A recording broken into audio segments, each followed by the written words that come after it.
Hello! Aujourd'hui on se retrouve pour une vidéo haul des livres que j'ai achetés ou trouvés en boîte à livres. On commence avec Propre de Alia Trabuco Zeran aux éditions 10-18 qui est un format poche. Qu'est-ce que je pourrais dire sur ce livre? En gros, je l'ai vu dans une vidéo ou un réel, je sais plus, de Enzo Reed qui en parlait, qui avait du coup le grand format dans sa bibliothèque. Il disait que c'était bien mieux que La Femme de ménage. Et au final, du coup, j'ai vu sur Instagram, sur le Insta de la maison d'édition, qu'il le ressortait en poche. Donc je me suis dit, bah go, c'est le moment de foncer pour l'acheter. Et du coup, quand je suis allée faire mes courses, bah, il y était, donc j'ai pas hésité, je l'ai pris.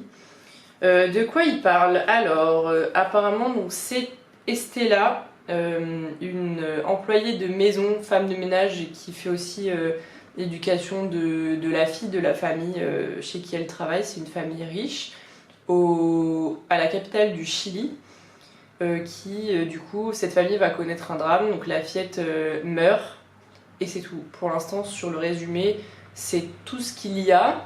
Donc ça m'intrigue un petit peu de savoir si il y a eu un accident, si c'est quelqu'un qui l'a tué, si il s'est passé autre chose. Mais du coup ça a l'air d'être vachement cool. Et du coup voilà, je suis très intriguée par ce roman, il m'intéresse beaucoup, sachant que j'avais déjà aimé La Femme de ménage. Je me ferai mon propre avis sur le sujet. Donc voilà, c'était tout pour Propre.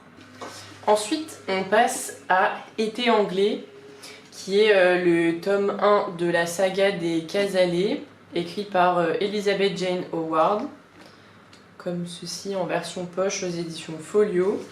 Je suis tombée dessus en boîte à livres par hasard. J'ai lu le résumé et ça m'a vachement plu, donc je me suis dit que j'allais le prendre. Ça parle du coup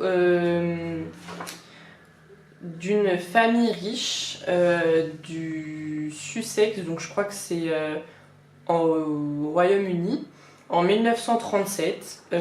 Et du coup, il y a la duchesse qui va accueillir sa famille au complet. Et du coup, il va y avoir des petits dramas familiaux, mais rien de bien méchant. Mais des petites histoires de famille. Voilà, c'est une saga familiale apparemment. Et ça m'a l'air vachement cool. J'aime beaucoup les romans un peu à la Bridgerton et tout. Donc il a tout pour me plaire. Et du coup, j'ai très hâte de le découvrir. Ensuite, on passe à Macolo d'enfer.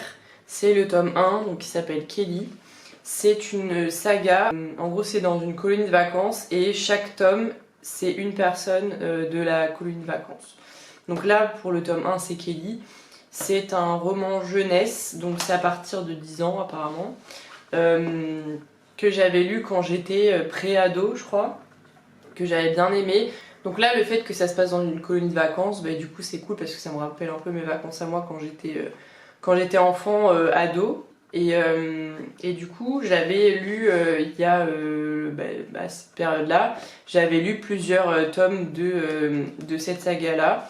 Et du coup, mon préféré c'était celui-là, c'était Kelly, donc le tome 1. Et du coup, par nostalgie un petit peu de cette période-là, j'ai voulu me racheter du coup ce livre-là que j'ai eu sur Vinted. Et je me suis dit que ça pourrait me faire du bien de le relire si j'ai une panne de lecture ou quoi que ce soit, un livre que j'ai déjà lu et que j'ai bien aimé. Je me dis que ça peut être cool et que ça peut me faire passer qu'un bon moment. Ensuite, on passe au tome 8 et 9 de la saga Hit Girl. Donc le tome 8, c'est Que la fête commence, et le tome 9, c'est Nos limites. Voilà, c'est une saga que j'ai commencé depuis longtemps. J'ai pas lu le tome 7 qui est là. Donc j'avais lu jusqu'au tome 6. Le tome 7 est là que j'ai pas encore lu. Et là, du coup, j'ai quand même voulu m'acheter le tome 8 et le tome 9. Je crois que ça va jusqu'au tome 10 si je dis pas de bêtises. C'est une saga écrite par Cecily von Ziegesar. Je sais pas du tout comment ça se prononce. Je sais pas si on verra correctement, mais bon, bref. C'est celle qui a écrit la saga Gossip Girl. Ça, c'est un peu la suite. En fait, on suit Jenny au pensionnat après la saga Gossip Girl. Et j'aime beaucoup cette saga, je trouve ça vraiment cool, très intéressant. Et en fait, on suit, du coup, Jenny à l'internat avec ses copines, ses histoires de cœur, ses histoires d'amitié. Et du coup, voilà, je peux pas vous spoiler trop. Enfin, là, je suis trop avancée dans la saga pour en dire plus.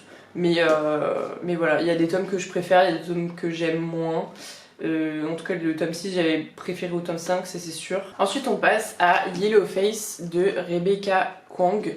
C'est la même autrice que Babel. C'est aux éditions Ellipsis.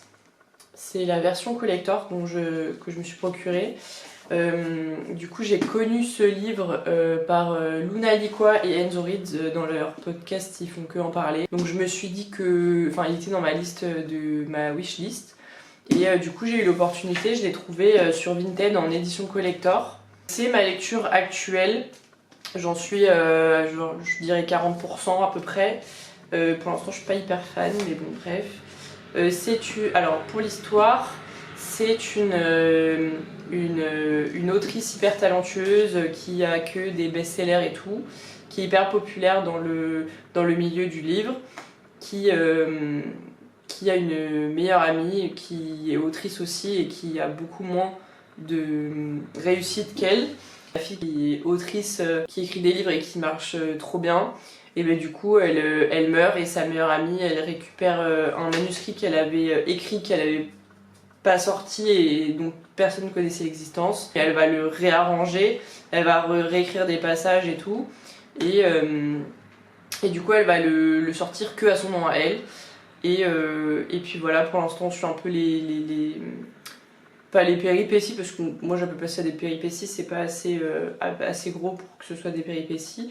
Mais du coup, on suit un peu les galères qu'elle a eues avec l'éditeur, les rencontres avec les lecteurs. Pour l'instant, c'est pas trop ça.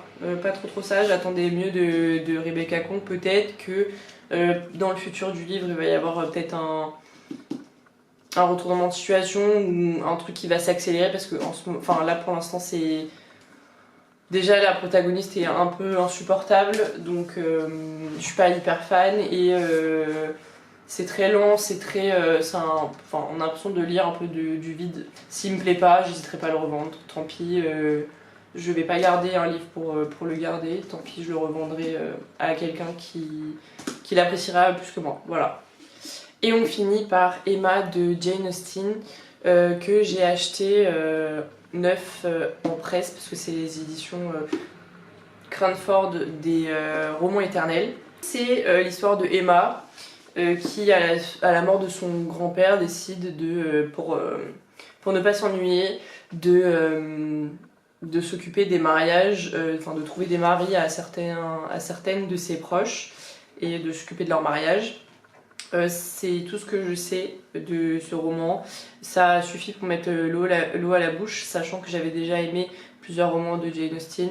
Ça me rappelle un peu un livre que j'ai lu il y a 1 an ou 2 de ça, je crois, qui est le tome 1 de la saison des débutantes de MC Beaton, qui s'appelle Felicity l'Intrépide, que j'avais bien aimé, mais sans plus. Je m'attends à ce que ce soit mieux écrit et je pense que je rentrerai sûrement mieux dans l'histoire, vu que c'est un peu raconté à l'ancienne époque. Voilà. Et voilà, on a fini pour cette vidéo. J'espère qu'elle vous aura plu. N'hésitez pas à liker la vidéo et me dire en commentaire s'il y a des romans qu'on a en commun et ce que vous en avez pensé. Et je vous fais des gros bisous. Ciao ciao!